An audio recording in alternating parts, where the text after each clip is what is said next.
एकच तुम्हाला महत्त्वाचं सांगतो. हं.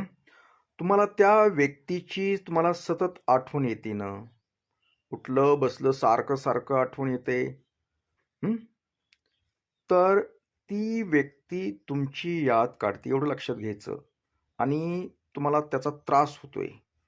असा त्रास होतोय, की भविष्यात तुम्ही जर असंच राहिलात आणि तुम्हाला सतत आठवणच येत राहिली, तर तुमच्या मनामधलं जे घर करून राहील ना, एका दिवशी तुम्ही वेडे व्हाल, वेडे.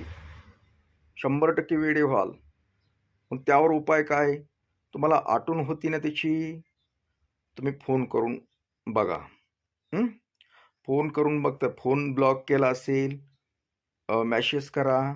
ते बी ब्लॉक केलं तर तुम्ही त्या व्यक्तीचं नाव लिहा.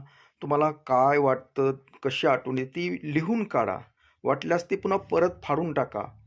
कारण याच्यामुळं तुमच्या मनाला थोडं कुठेतरी समाधान वाटेल आणि तुम्ही जी मानसिक रुग्ण व्हाल त्याच्यापासून वाचाल थोडंसं.